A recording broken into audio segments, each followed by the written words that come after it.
നമ്മൾ ഇതിനു മുമ്പ് ഇതുപോലെ ഇവിടെ തന്നെ വെച്ച് കണ്ട് നമ്മൾ കേരളത്തിൻ്റെ പൊതുസമൂഹത്തോട് പറഞ്ഞൊരു വിഷയം ഉണ്ടായിരുന്നു. നിങ്ങൾക്കറിയാം, തെരഞ്ഞെടുപ്പിൻ്റെ 2 ദിവസങ്ങൾക്ക് മുമ്പാണ് മുൻ മന്ത്രിയായിരുന്ന കൃഷ്ണൻകുട്ടിയുടെ ഓഡിയോ ടേപ്പ് അല്ലെങ്കിൽ ഓഡിയോ സംഭാഷണം നമ്മൾ കേരളത്തിലെ ജനങ്ങളെ കേൾപ്പിക്കുകയും അതുമായി ബന്ധപ്പെട്ട് കഴിഞ്ഞ സർക്കാരിൻ്റെ കാലത്ത് നടന്ന വലിയ ക്രമക്കേടും അഴിമതിയും കേരളത്തിലെ പൊതുസമൂഹത്തോട് വിളിച്ചു പറഞ്ഞത്. അതിനെ അന്ന് പ്രതിരോധിക്കുന്നതിന് വേണ്ടി അല്ലെങ്കിൽ അതിനെ അന്ന് കൗണ്ടർ ചെയ്യുന്നതിന് വേണ്ടി പറഞ്ഞിരുന്നത് ഇത് AI വീഡിയോ അല്ലെങ്കിൽ AI ഓഡിയോ ആണ്, അല്ലെങ്കിൽ എങ്ങനെയാണ് നിർമ്മിച്ചതെന്ന് അറിയില്ല, അത് വ്യാജ ഓഡിയോ ആണ് എന്നുള്ള പ്രതികരണം നടത്തി. എനിക്കെതിരെ നിയമ നടപടി സ്വീകരിക്കുമെന്നും അവർ പറഞ്ഞിരുന്നു. അപ്പോൾ ഞാൻ പറഞ്ഞ നിയമ നടപടിയെ ഞാൻ സ്വാഗതം ചെയ്യുന്നു, കാരണം അന്വേഷണം നടക്കട്ടെ എന്നുള്ള നിലപാടാണ് അന്ന് സ്വീകരിച്ചത്.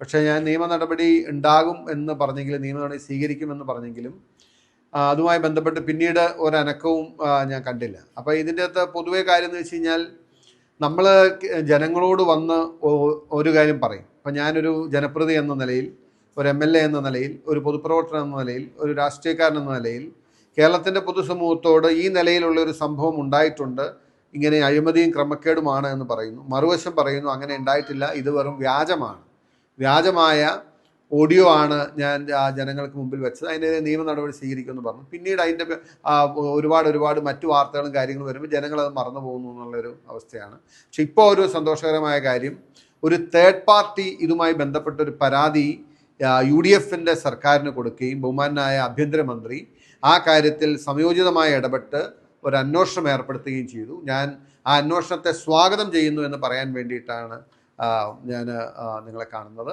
കാരണം ഞാൻ കേരളത്തിൻ്റെ പൊതുസമൂഹത്തോട് പറഞ്ഞ ഒരു കാര്യം വ്യാജമാണെന്നും കള്ളമാണെന്നും ഞാൻ AI വെച്ചുണ്ടാക്കിയതാണെന്നും തെരഞ്ഞെടുപ്പ് നേട്ടത്തിന് വേണ്ടിയാണെന്നും CPM-ഉം ഇടതുപക്ഷവും ആരോപിച്ചിരുന്ന ഒരു കാര്യം, അതിൻ്റെ സത്യസന്ധത ജനങ്ങളെ ബോധ്യപ്പെടുത്താനുള്ള ഒരു അവസരം കൂടിയായിട്ടാണ് ഞാനിതിനെ കാണുന്നത്.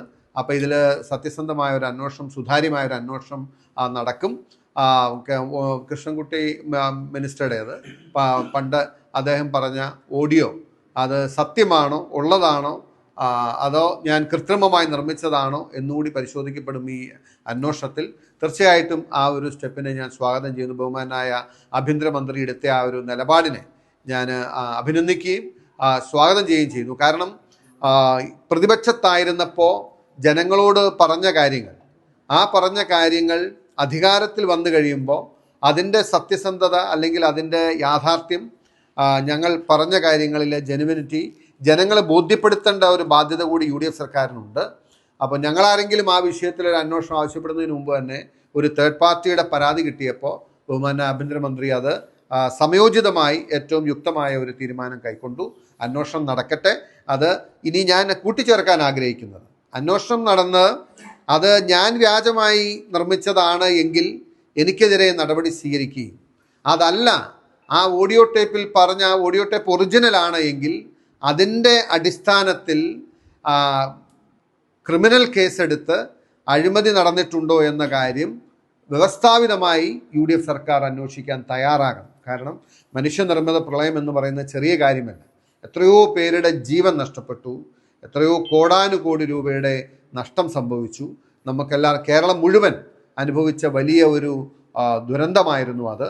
അതിൻ്റെ ഉത്തരവാദിത്തപ്പെട്ടവരെ അങ്ങനെ ഒരു എന്തെങ്കിലും ചെറിയ നേട്ടങ്ങൾക്ക് വേണ്ടി, ചെറിയ ലാഭത്തിന് വേണ്ടി കേരളത്തെ തൊലച്ച ആ ഉത്തരവാദികളെ കണ്ടെത്താൻ കൂടി ബാധ്യതയുണ്ട്. അപ്പോൾ അതുകൊണ്ട് ഈ ഓഡിയോ ടേപ്പ് അല്ലെങ്കിൽ ഓഡിയോ സംഭാഷണം ഒറിജിനലാണ് എന്ന് തെളിഞ്ഞാൽ അതിൻ്റെ അടിസ്ഥാനത്തിൽ ക്രിമിനൽ കേസും അതുപോലെ തന്നെ വിജിലൻസ് കേസും എടുത്ത് അന്വേഷിക്കണം എന്ന ആവശ്യം കൂടി ചേർത്ത് വെച്ചുകൊണ്ട് ഈ അന്വേഷണവുമായി ബന്ധപ്പെട്ട് ഏത് കാര്യത്തിനും സർക്കാരിനോടും പോലീസിനോടും സഹകരിക്കുമെന്നുകൂടി പറയാൻ ആഗ്രഹിക്കും. മറ്റൊരു പ്രധാന കാര്യം, ഈ പീഡന നിയമനവുമായി ബന്ധപ്പെട്ട് കോൺഗ്രസിനകത്ത് ഉരുത്തിരിഞ്ഞ വന്ന 2 തരം അഭിപ്രായങ്ങളാണ്. ലോയേഴ്സ് കോൺഗ്രസിന്റെ ലിസ്റ്റ് പോലും പരിഗണിച്ചില്ലെന്നൊരു പരാതി ഒരു ഭാഗത്ത് വരുന്നു. KS നേതാക്കളെ കാണാൻ വിസമ്മതിക്കുന്നു മുഖ്യമന്ത്രി. ഇത് ഏത് തരത്തിലേക്കാണ് ഈ കാര്യങ്ങൾ പോകുന്നത്? അതല്ലേ, നമ്മൾ ഇത്രയും ഗൗരവമുള്ളൊരു കാര്യം പറഞ്ഞു കഴിഞ്ഞിട്ട് നമ്മൾ ഇനി മറ്റു കാര്യങ്ങളിലേക്ക് കടക്കാൻ ഞാൻ ആഗ്രഹിക്കുന്നില്ല. അതുമായി ബന്ധപ്പെട്ട ഒറ്റ കാര്യം എനിക്ക് പറയാനുള്ളൂ. ജനങ്ങൾ വലിയ പ്രതീക്ഷയോടുകൂടി അധികാരത്തിലേറ്റിയ ഒരു സർക്കാരാണ്. ജനങ്ങളുടെ പ്രതീക്ഷയ്ക്കൊത്ത് ഉയർന്ന് പ്രവർത്തിക്കാനുള്ള ഉത്തരവാദിത്തം എല്ലാവർക്കും ഉണ്ട്.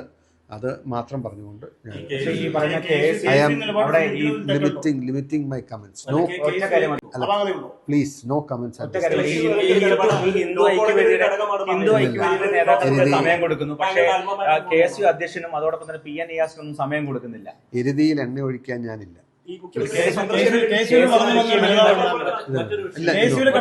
MR അജിത് കുമാറുമായി ബന്ധപ്പെട്ട് അദ്ദേഹത്തിനെതിരെ നടപടി ഉണ്ടാകില്ല എന്ന് വാർത്ത വരുന്നുണ്ട്. വകുപ്പ് തല അന്വേഷണം മാത്രമേ ഉണ്ടാകൂ, സസ്പെൻഷൻ ഉണ്ടാകില്ല. അതിനകത്ത് എന്താണ് ഉണ്ടാകില്ല? പറഞ്ഞാണ് ഔദ്യോഗികമായ ആരെങ്കിലും സ്ഥിരീകരിച്ചോ? അല്ല, ഇത് വാർത്തയാണ്, ഔദ്യോഗികമായിട്ടല്ല. അല്ല, അത് വരട്ടെ, വന്നാൽ ഞങ്ങൾ അല്ല നോക്കാം. അല്ല, ഒരു ഊഹാപോഹങ്ങളുടെ അടിസ്ഥാനത്തിൽ പ്രതികരിക്കുന്നത് ശരിയല്ല. അത് വൈകാരികമായ ഒരു വിഷയം തന്നെയാണ്. ഒറ്റ കാര്യം കൂടി, ഈ KPCC അധ്യക്ഷ സ്ഥാനത്തേക്ക് താങ്കളുടെ പേര് അതൊക്കെ പാർട്ടി സമയത്ത് അതൊക്കെ പാർട്ടി അതിന്റെ സമയത്ത് ഉചിതമായ തീരുമാനം എടുക്കും. അതിന് വേണ്ടി വെയിറ്റ് ചെയ്യും.